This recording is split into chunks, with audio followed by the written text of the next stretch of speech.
কঠিন হবে। তোমাকে যখন জাহান্নামের মধ্যে ঢুকানো হবে, জাহান্নাম এত কঠিন, এত কঠিন। আমার আল্লাহ তাআলা বলে, গোলাম, এত কঠিন জায়গা জাহান্নামের 5000 কিলোমিটার মাইল দূর দিয়ে যখন তোমাকে একটা চক্কর দেওয়া হবে, আমার আল্লাহ তাআলা বলবে, বান্দা, ও আমার ফেরেশতারা, ওই বান্দারা কি দুনিয়ার জমিনের মধ্যে আমল করছে? ওই বান্দারা কি দুনিয়ার জমিনের মধ্যে আমি মালিকের হুকুম মানছে, আমি মালিকের গোলামি করছে? বান্দা, ওই বান্দারাকে আমি মালিকের গোলামি করছে। ওই বান্দার আমল নামাটা দেখো তো, আমি মালিককে, আল্লাহ তাআলা যে তাকে হুকুম দিয়ে প্রেরণ করেছিলাম, আমি মালিক যে তাকে তার উপরে নামাজ ফরজ করে পাঠাইছিলাম, ওই ফেরেশতারা যখন তাদের আমল নামাগুলো চেক করবে, যখন জাহান্নামী তারা হয়ে যাবে, আমার আল্লাহ তাআলা বলে, বান্দা, তাকে জাহান্নামের মধ্যে নিক্ষেপ করতে হবে না। তো আমার ফেরেশতারা তার জাহান্নামের মধ্যে নিক্ষেপ করতে হবে না, তাকে জাহান্নামের 5000 কিলোমিটার মাইল দিয়ে একটি চক্কর দাও।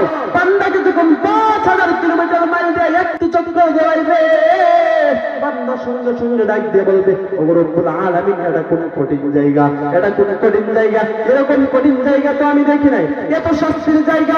5000 কিলোমিটার মাইল দিয়ে যখন একটি চক্কর দেওয়াইবে, আল্লাহ রব্বুল আলামিন বলে, ওই বান্দা সঙ্গে সঙ্গে ডাক দিয়ে বলবে, ও রব্বুল আলামিন, আমার কলিজা গলা থেকে নিয়ে কলিজা পর্যন্ত শুকায় গেছে। এত কঠিন জায়গা জাহান্নাম, এত কঠিন জায়গা জাহান্নাম। আমার আল্লাহ তাআলা বলে, ও গোলাম, জাহান্নামের মধ্যে এত কঠিন জায়গা জাহান্নাম, আমি রব্বুল আলামিন এত কঠিন কইরা বানাইছি গোলাম। ওই জাহান্নামকে আমি রব্বুল আলামিন এত কঠিন কইরা বানাইলাম, তোমাকে যখন 5000 কিলোমিটার মাইল দিয়ে একটি চক্কর দেওয়া হবে, জাহান্নামের ভিতরে ঢুকাইতে হবে না, তোমার গলা থেকে নিয়ে কলিজা পর্যন্ত শুকায় যাবে, এত শুকানি দেবে।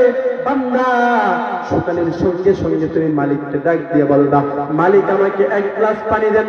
আমার আল্লাহ তাআলা ফেরেশতাদেরকে বলবে, ও আমার ফেরেশতারা, তাকে এক গ্লাস পানি দাও। ফেরেশতারা, মানুষ যখন ওই ময়দানের মধ্যে, জাহান্নামের ময়দানের মধ্যে, আর জাহান্নামের শাস্তিপ্রাপ্ত মানুষদেরকে যখন, গুনাহগারদেরকে যখন জাহান্নামের ময়দানের মধ্যে দাঁড় করানো হবে, তাদের মাথা থেকে নিয়ে পা পর্যন্ত গলে গলে যে ফুসগুলা পড়বে, ওই ফুসগুলা থেকে এক গ্লাস পানি ওই বান্দাকে দেওয়া হবে।